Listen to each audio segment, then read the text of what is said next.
warahmatullahi wabarakatuh. Salam literasi untuk seluruh peserta lomba cerpen dan puisi yang diadakan oleh 5 FTIK IAIN Salatiga 2020 dalam rangka Hari Pendidikan Nasional.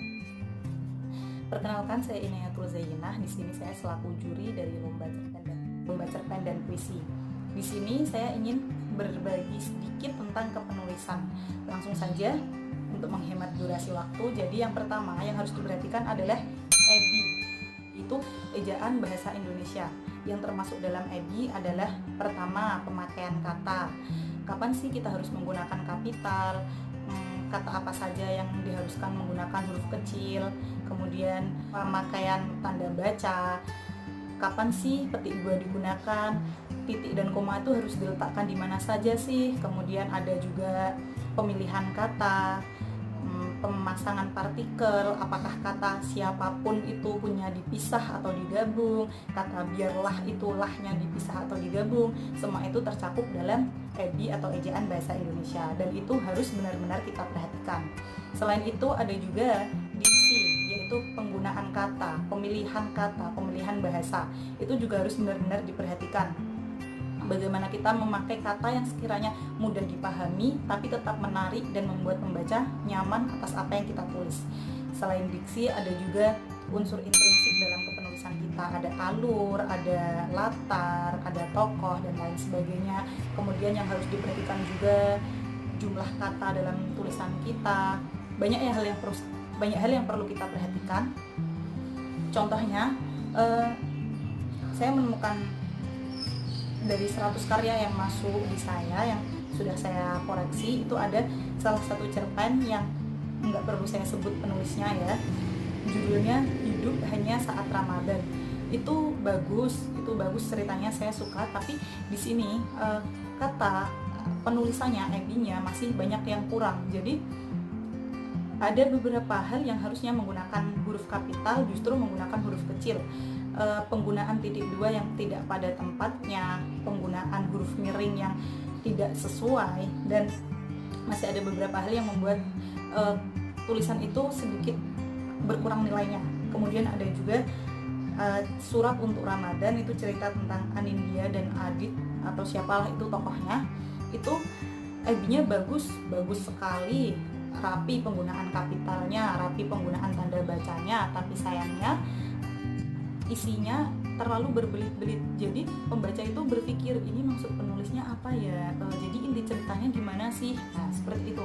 Jadi beberapa hal dalam menulis itu memang harus seimbang. EBI-nya harus bagus, isi ceritanya harus bagus, pemilihan diksinya bagus. Dan itu semua kita dapatkan dari mana? Kita dapatkan dari belajar. Kita kan hidup di era milenial. Di Google semua itu ada, semua hal dapat dipelajari di Google. Jadi kita sering-seringlah buka Google juga buat belajar tentang EBI, buat belajar tentang pemilihan kata.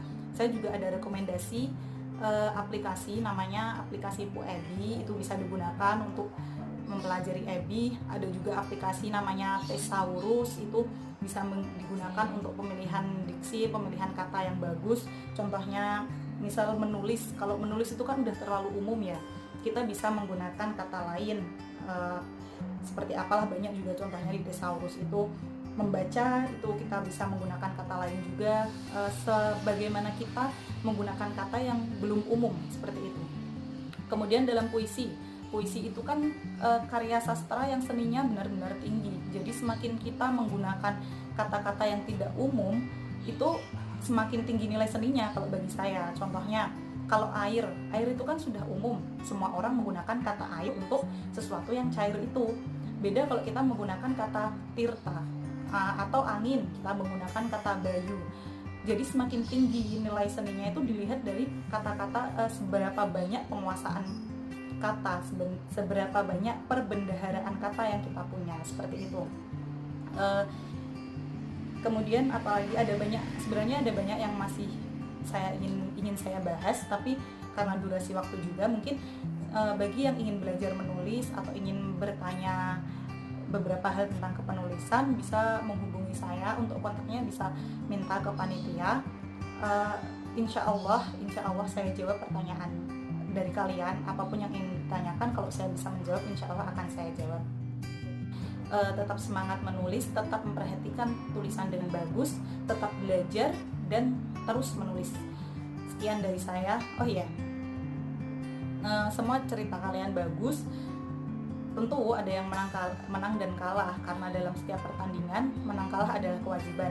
Tapi terlepas dari semua itu, kalian semua hebat. Bagi saya, orang yang sudah percaya diri mengajukan hasil karyanya di halayak umum untuk mengikuti lomba dan lain sebagainya, itu hebat. Jadi tetap menulis, bumi kita butuh banyak tulisan kalian. Salam literasi, sampai jumpa. Wassalamualaikum warahmatullahi wabarakatuh.